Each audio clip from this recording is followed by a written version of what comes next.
Well, welcome to Testable Faith. This is an opportunity for me, as well as all of you, to get to know our visiting scholars. And we have the pleasure this week of having Brian Huffling here as a visiting scholar with Reasons to Believe.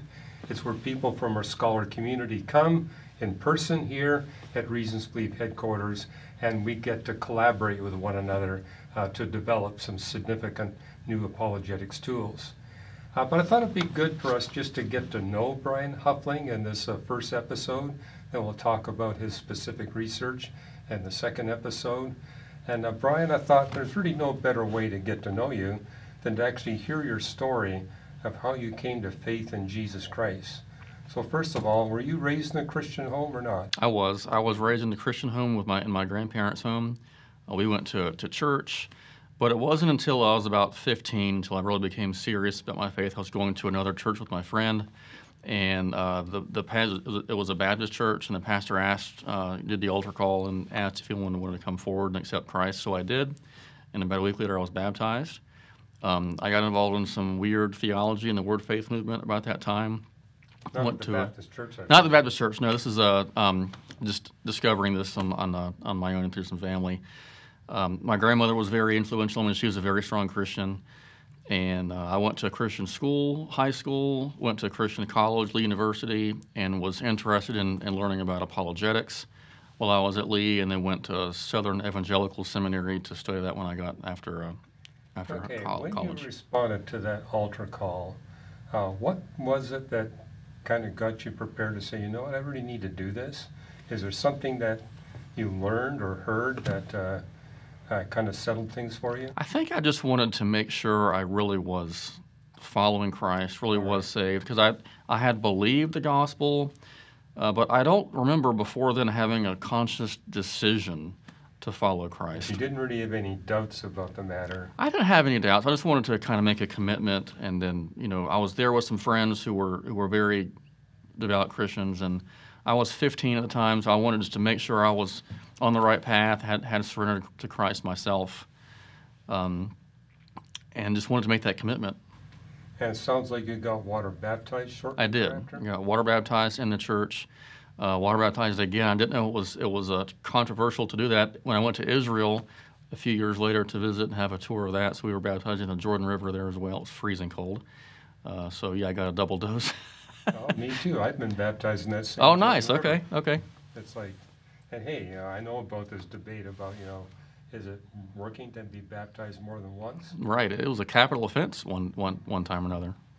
Well, I mean, you've been to seminary. Right. And one of my friends who went to seminary, they had him be the one that did all the baptismal practices. So he wound up being baptized about 16 times. Oh, wow. Okay.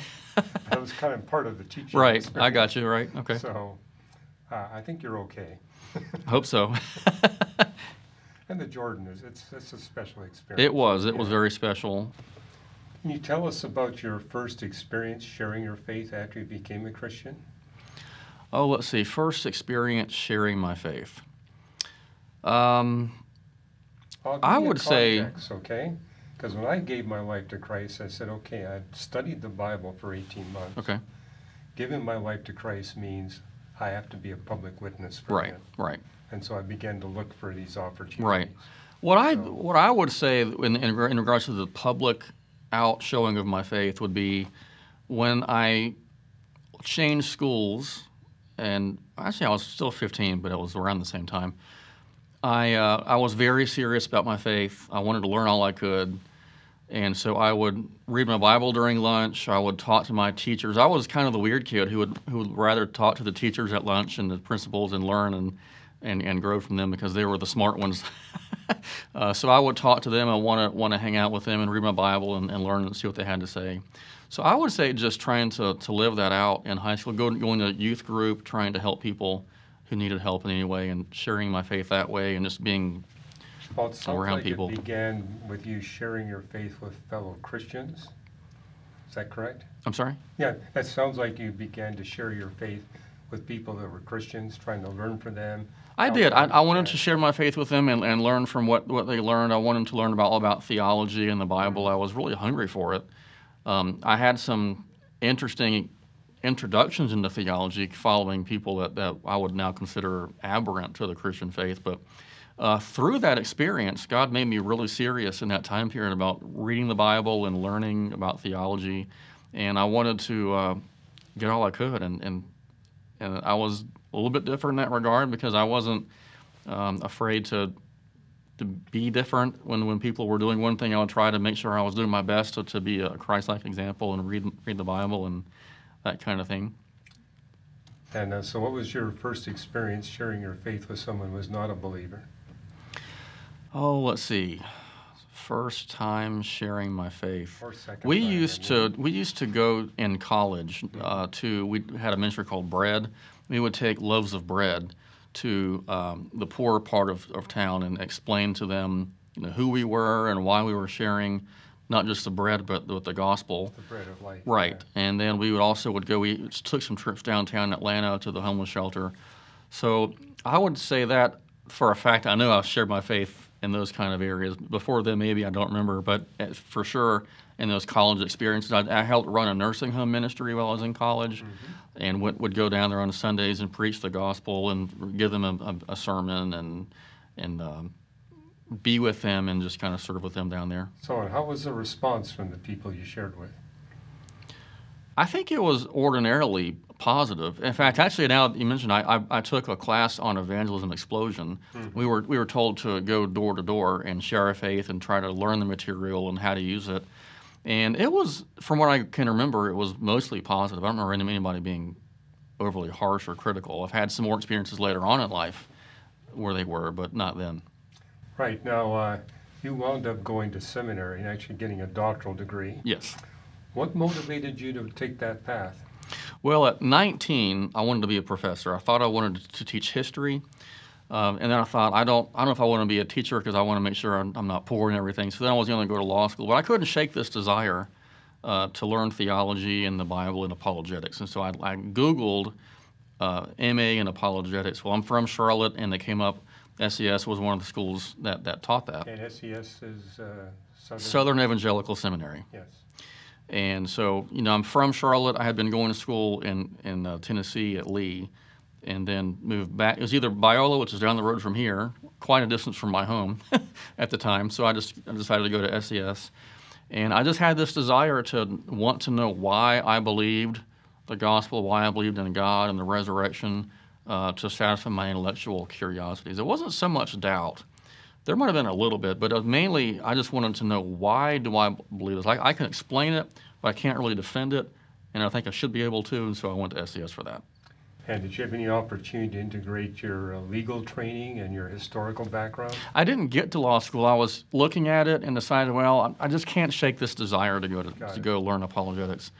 But there was a lot of times in school and even now where historical studies have been helpful. Right. So your history background had definitely helped. It's been helpful. It gives me, I think, a better context from which to do apologetics or philosophy. In fact, I teach history of philosophy now, so I'm still doing history, but more of a certain slice of it in the historical field, or the philosophical field. So you got the master's degree, but then you wanted to get a doctoral degree. I did. I was indecisive in the master's program, so I went for apologetics, and I thought, well, I better learn the biblical languages. So I ended up getting that major, and then I ended up doing philosophy because I thought that was where I needed to go to study God and His nature and everything. So then I looked for different programs to get a PhD, and I wasn't sure if I wanted to do it in biblical studies or philosophy. And at the time, SES had a degree in apologetics, but I didn't want that specific degree. And they ended up changing it to philosophy of religion. And I was already living there. I had a job there. That was a great degree that was very attractive to me at the time. And so I ended up staying there and getting that one. And what was your doctoral thesis? So I looked at divine impassibility, the question of whether or not God is affected by things, specifically regarding His knowledge, and looking at a specific philosopher named Richard Creel, who was a professor up in New York. And he is well known in the issue of divine impassibility. And if you're going to do impassibility, you're going to have to deal with Creel. He is famous for dividing the question of God's impassibility into 4 areas. And the area that I chose to look at was His knowledge. So the question was, if God has knowledge of things that are changing, if you and I go from here to there, we change in various ways, then how does that not make God's knowledge change? And so I looked at that question. So what made you choose such an easy topic for your PhD? Well, that topic, because how Creel makes his argument, I got to look at several things that interested me. So the nature of creation, the nature of time and God's relationship to it, and then impassibility. So I got to cover a lot of different issues that interested me at the time. You got to do all that without having to pull in any trans-dimensional mathematics? I got away with it. Should I have? I don't know, but I did. That's really good. It was fun. So what are your main research objectives since getting your doctoral degree? Well, so I've inadvertently been on a particular path that I didn't mean to. I had always said when I was getting my degree, I don't really want to do the problem of evil because everyone's doing that.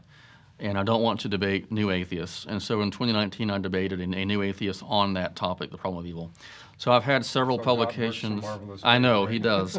So I've had several publications. In fact, I have my first book is supposed to be, I have to have the manuscript in, supposed to be by Friday, but I have a little bit of extension on that.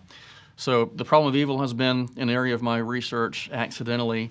And then because of you and Ken Samples and others, I got interested in UFOs.